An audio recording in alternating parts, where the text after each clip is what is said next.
करहल पहुंची मैनपुरी सपा सांसद डिंपल यादव ने पत्रकारों से वार्ता की और पत्रकारों द्वारा पूछे गए तमाम सवालों के बेबाकी से जवाब दिए हैं। बता दें कि मैनपुरी की सांसद डिंपल यादव एक निजी कार्यक्रम में शिरकत करने के लिए करहल पहुंची थी।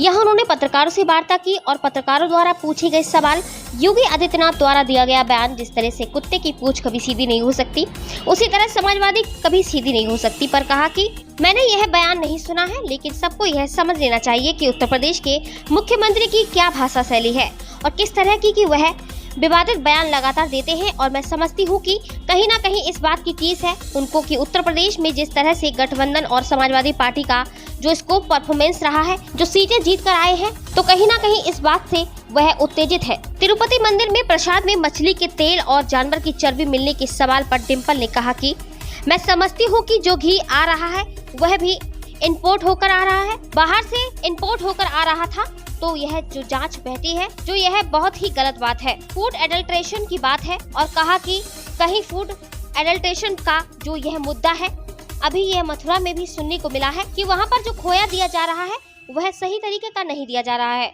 तो मैं समझती हूँ कि उस पर जांच बैठे और यह कैसे सुधारा जाए, इस पर काम किया जाए। वन नेशन वन इलेक्शन पर डिंपल यादव ने कहा कि जो बातें भारतीय जनता पार्टी ने कही है, अगर उनकी पार्टी को कहीं से भी बेहतर स्कोप दिखता है तो यह लागू करने की बात कर रही है, और अगर स्कोप नहीं दिखता है तो लागू नहीं करती है। जहां एक तरफ बड़े नेता वन नेशन वन इलेक्शन की बात कर रहे हैं, तो वहीं हरियाणा का चुनाव पहले करा रहे हैं। उपचुनाव की अभी कोई डेट निर्धारित नहीं हुई है, जो नवंबर में होने की है उसकी भी डेट अभी तक नहीं आई है। तो मैं समझती हूँ कि भारतीय जनता पार्टी की कथनी और करनी में बहुत फर्क है, और जो भारतीय जनता पार्टी को फायदा पहुंचाएगी उसी नियत उसे फायदे से काम करेंगे। इस बार अयोध्या में भगवान ने ही भाजपाइयों को नकार दिया है और लगातार नकारेगी। आप देखिए क्या आने वाले समय में भारतीय जनता पार्टी सांप्रदायिक की राजनीति करती है। समझती हूँ बहुत सारे हमारे युवा साथियों ने इसमें साइकिल यात्रा में सहयोग किया है और गांव-गांव में साइकिल चलाई है, और लगातार संविधान के संरक्षण की जो लड़ाई है वह चलती आई है। पिछले चुनाव में हमने देखा और आगे भी चलती रहेगी। मैं बेरोजगारी पे बात कर रही हूँ।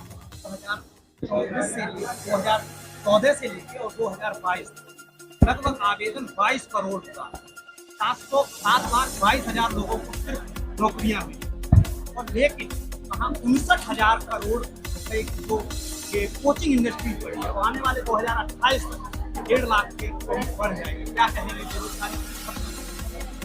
मैं समझती हूँ जो बेरोजगारी है उसकी चरम सीमा में इस तरह की बातें और झूठी बातें कही गई मौजूदा सरकार द्वारा। उत्तर प्रदेश में लाखों करोड़ का निवेश आ रहा है।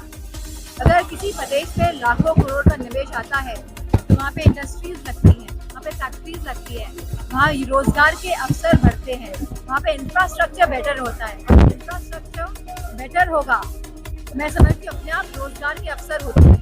लेकिन इस सरकार में मैं समझती हूँ भ्रष्टाचार चरम सीमा पर है। पूरी तरह हमारी स्वास्थ्य सेवाएं पूरी तरह नाकाम है।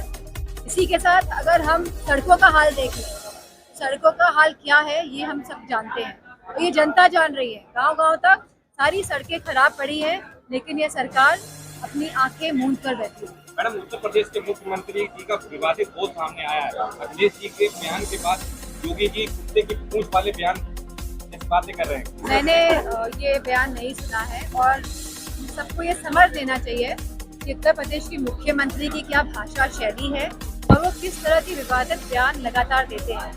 और मैं समझती हूँ कहीं ना कहीं इस बात की टीस है उनको कि उत्तर प्रदेश में जिस तरह गठबंधन और समाजवादी पार्टी ने जो परफॉर्मेंस रहा है और जो सीटें जीत के आए हैं, तो कहीं ना कहीं वो इस बात से उत्तेजित महसूस हुए। गुजरातियों का बहुत ज्यादा डेरा है।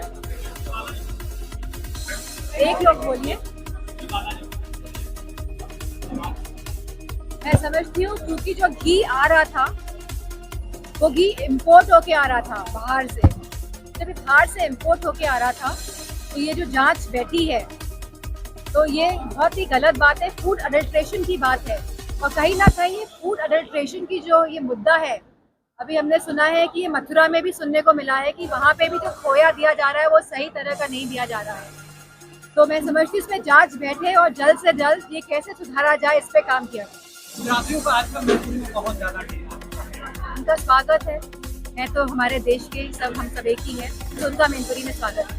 वन नेशन वन इलेक्शन की लगातार बात हो रही है, जबकि अभी तक यूपी में 10 जिलों में चुनाव हो रहे हैं। जो बातें भारतीय जनता पार्टी ने कही है, अगर उनकी पार्टी को कहीं से भी वो बेहतर स्कोप दिखता है तो भारतीय जनता पार्टी को, अगर इन बातों को जो कहती है ये तो वो लागू करती है, और अगर स्कोप नहीं दिखता तो वो लागू नहीं करती। जहाँ एक तरफ बड़े नेता वन इलेक्शन वन नेशन की बात कर रहे हैं, वहीं हरियाणा का चुनाव पहले करा रहे हैं, उपचुनाव का भी कोई डेट निर्धारित नहीं हुई है। वही महाराष्ट्र के चुनाव जो नवंबर में होने हैं उसकी भी कोई डेट आज तक नहीं आई है। तो मैं समझती हूँ कथनी और करनी में भारतीय जनता पार्टी के बहुत फर्क है, और जो भारतीय जनता पार्टी को फायदा पहुंचाएगी खाली ये उस नियत और उस नीति से काम करेगी। सरकार अधिकारी पत्रकारों पर मुकदमे कायम। मैं समझती हूँ सच बोलने पे जिस तरह पत्रकारों पे मुकदमे हो रहे हैं, जिस तरह हमारे कार्यकर्ताओं पे मुकदमे हो रहे हैं, तो ये दिखाता है कि किस तरह ये लोग पूरी तरह लोकतंत्र को कहीं ना कहीं नष्ट करने का काम कर रहे हैं, और इसी मानसिकता से काम कर रहे हैं, और ये नहीं चाहते हैं कि जनता के बीच में सच्चाई आए।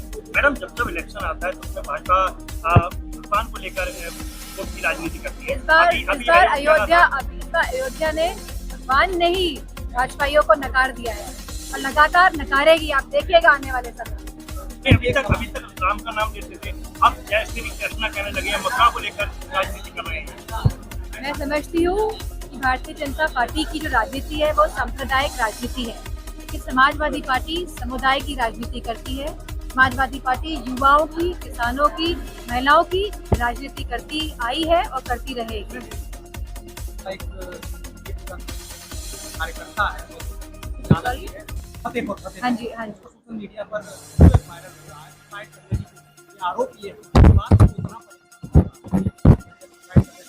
हम लगातार देख रहे हैं किस तरह का पुलिस का रवैया लोगों की तरफ है, किस तरह हीन भावना से आदेश अनुसार पुलिस भी काम कर रही है।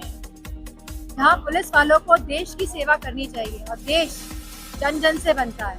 तो मैं समझती हूँ उत्तर प्रदेश की जो पुलिस है जिस तरह से कार्य कर रही है, और जनता देख रही है, ऐसा नहीं है कि जनता नहीं भांप रही है इन सब बातों को, जनता देख भी रही है, समझ भी रही है, और समय आने पे आप देखेंगे कि किस तरह परिणाम आएंगे।